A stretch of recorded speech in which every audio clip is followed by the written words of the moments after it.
little stunned actually that so many of you wanted to talk about new ways of being church, because that's not, it's not usual around churches. You know, most dioceses I've been in, the last thing anyone wants to think about is change. And the reason it was encouraging was because I think perhaps here in this diocese, we're beginning to realize that change is going to happen anyway. And we really have a choice of choosing deliberate change or just sitting back and letting the change happen. Either way, it's going to happen. And if we ever had delusions that we were going to be able to hold on to the way things were 30 years ago, a pandemic and Russia invading Ukraine, I mean, the life is really out of our control. So we have to accept change is going to happen. And really, for me, it's a case of how is God working, and where is God working, and how can the change be the wellspring of life coming in? How can the change be the little green shoots that are springing up around the place in our church and in the church around the world? You know, we may feel as if the paddock is drought-ridden, or we may feel that the secular world is laying down slabs of concrete, and yet these vibrant little blades of grass still find the way of getting through. And so that's the change we're looking for. I was wanting to do this as a workshop with this many people. We can't really, but can I ask or suggest that you have a pen and paper somewhere nearby? Because all I'm going to be doing is going through a whole lot of ways in which the church is reshaping itself around the world, and ways in which we may be able to reshape it here. They're all just ideas, but what we need is to realize that it isn't the end of the church if we're no longer worshiping exactly the way we did 30 years ago. And secondly, we need to say, okay, so given our place and who is here and our community, what might be something we can explore? Now, apologies in advance, particularly for those in Damon's Archdeaconry who have seen many of these slides already. But when I called in to see Barbara in Roxburgh last week, she assured me that that's okay, because they've had time to think about it, and now being reminded would be helpful. So blame Barbara if you don't want, if you feel as if you shouldn't be seeing all this again. Okay, so I'm going to nip through these models. I don't have a huge amount of time, and there's quite a few to get through, so bear with me. To start off with, I want to just name a couple of the models that are our most usual ones, the ones particularly in small centres we tend to use, and all of you know that it is the small centres that I'm mostly focusing on here. So the first common approach is when we have visiting clergy, and in that situation, the church members run the administration and pastoral aspects of church life, and they get in people like me or retired or non-stipended clergy in on a regular basis. So that's happening all over the place. The second common approach, when a parish can no longer afford a full-time priest, is to bring in a part-time priest, which seems a kind of logical move. It's very rare for this to be something which grows, because what generally happens is this poor clergy person ends up having to do everything they would otherwise do in half the time. And mission or new ways of reaching out to the community tend to be the things that go by the wayside. So if it's necessary, we do it, and it provides some continuity, but it's not a model of growth generally. Now we get on to the slightly more unusual ones. So I've put a couple under what we call a Minster model. So, you know, the old-fashioned idea of a Minster was this big central church that had kind of satellite churches around it. So this classic model is where a smaller church or other churches are taken under the wing of a larger one. This, again, has happened a number of times across this diocese and has happened in many places. I'd say the little places are likely to only grow in this model if someone from the Minster takes them on as their particular interest and love. If you just get a different person coming out each week, or if it's just kind of something extra tagged on to the heavy ministry that the people at the Minster are already doing, again, no growth. The cell church Minster model, this has got more potential for growth, because in this one, the smaller communities aren't just waiting for someone from the big church to come out and rescue them. In this one, they've decided to form little cell churches, which might meet in their church buildings, or might meet in a hall or a pub or someone's home. And they will generally meet together on a weekly basis. And then we'll just gather in a central church monthly, or for major festivals, they would move then to the central church. So if, for example, somewhere like Gore was the Minster, then other little churches along the kind of line up to Lumsden and beyond would meet themselves on a weekly basis and then travel into Gore every now and then for a kind of shared festival or ministry. The lay ministry models here. Now, the emphasis here is, what can we do without regular input from clergy? And in this one, the kind of, so have I just missed one here? The cell church Minster model. Okay, I'm just going to put it this one. Yeah, okay. This is very similar to the cell church Minster model, except that we don't have a central church which is meeting every Sunday that the little ones just join in on. In this model, those little churches might gather together once a month or for major festivals. So they still meet in their little cell churches, but every now and then it's really good sometimes to get together with a bunch of other people, a bigger group of other people, and worship together. You know, the time when you can sing hymns and there's actually 20, 30 people singing it instead of 3. It's a different sort of feeling. So that's this kind of cell church network model.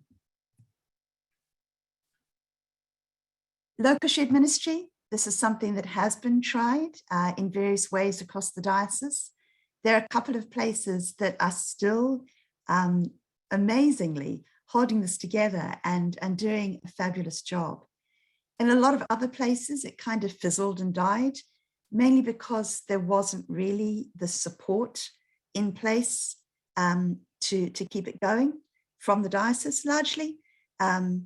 Or there wasn't the ongoing training, or they didn't have new calls every 3 years, which is a kind of integral part of it.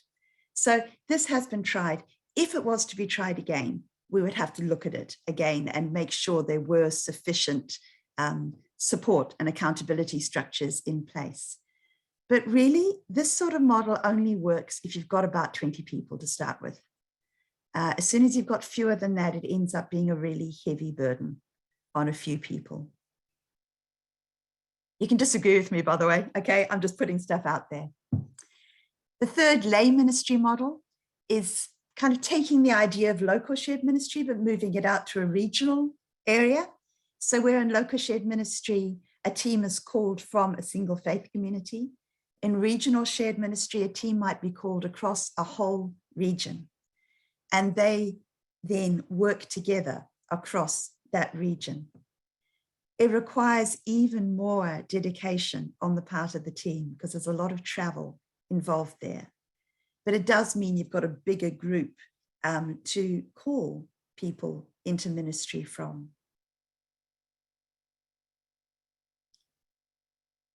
The fourth lay ministry model is ecumenical ministry. Again, this is happening in some places and increasingly so across the globe.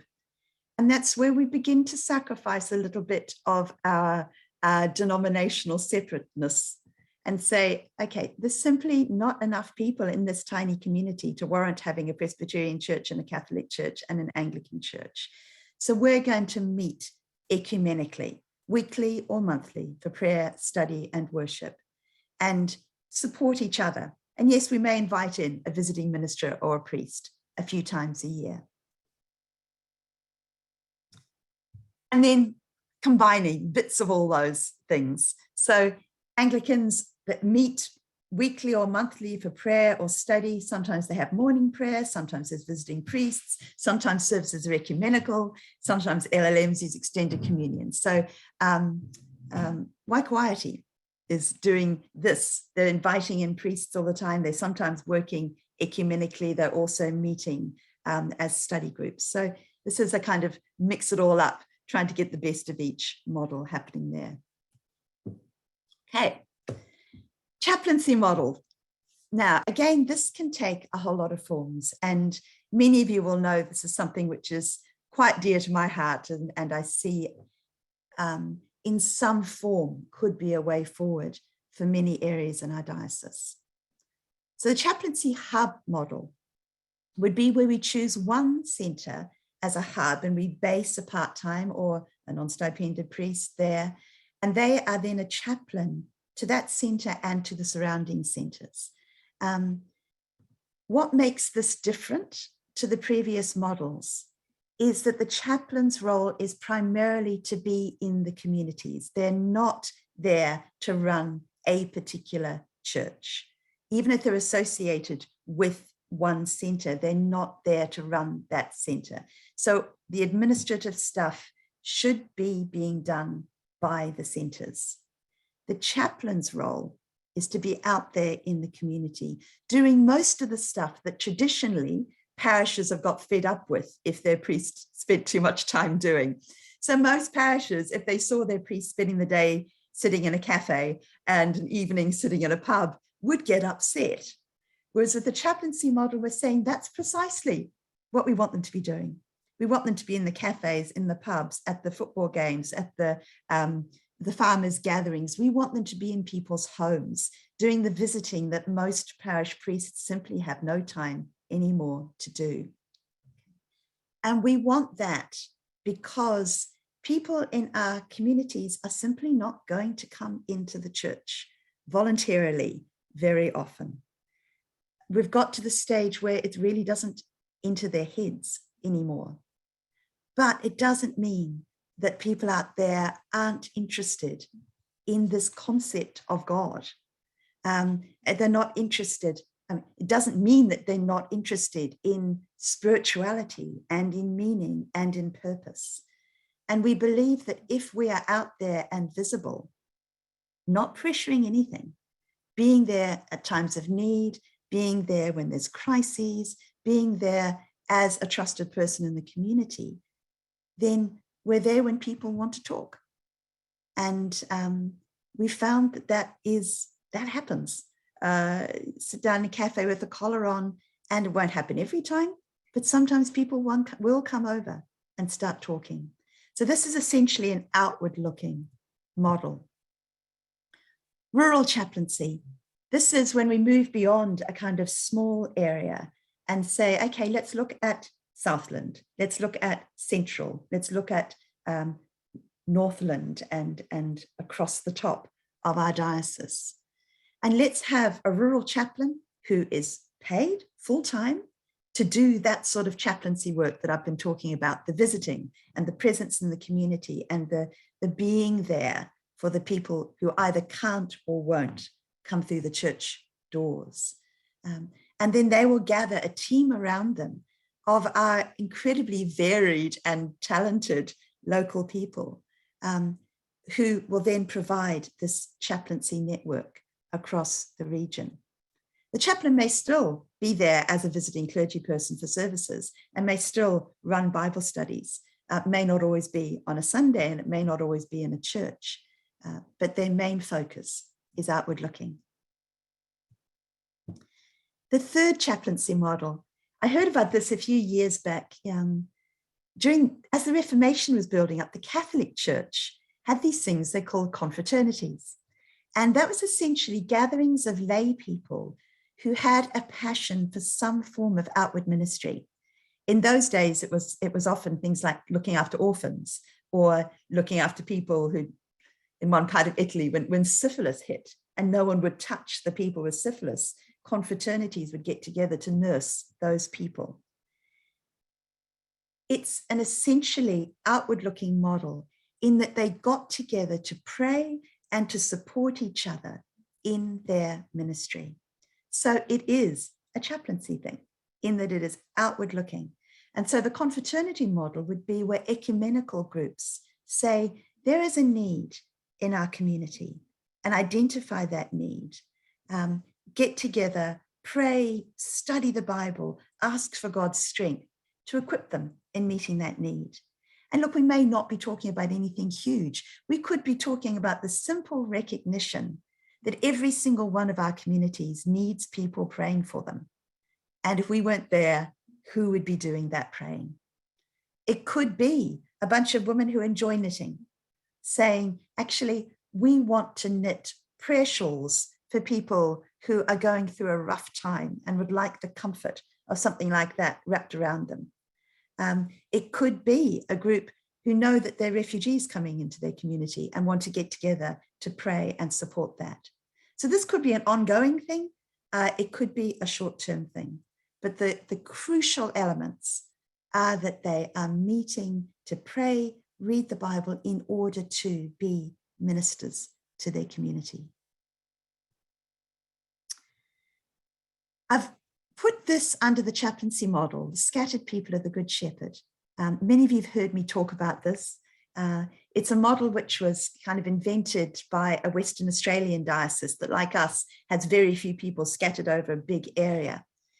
And it's a way of really, it's an umbrella under which the chaplaincy and lots of other little forms of being church could all be drawn and people connected together. So this coordinating chaplain, keeping regular contact through visits, phone calls, emails, Facebook group, Zoom calls. And then a couple of times a year, we might say, okay, Harvest Festival, we're going to gather everyone who can make it together for one enormous festival. So it's really it's a gathering thing, a connecting way of bringing together people who feel scattered, who might feel isolated, might feel forgotten, and say, you're all part of this. Let's gather us all together. All right, we're getting there. Shared priests model. This one is being trialed at the moment, where a group of centres combine resources and say, okay, we're going to fund 2 stipended positions, and we're going to let one priest have responsibility for what priests normally do, coordinating worship, lay ministry teams. The centres themselves will take on responsibility for a lot of the stuff that you're all doing already. And the second priest will be set apart to focus on outreach and new ways of being church and spreading the gospel. So that's quite a daring. Oh, I've just realized I'm about to run out of battery. Hang on a sec.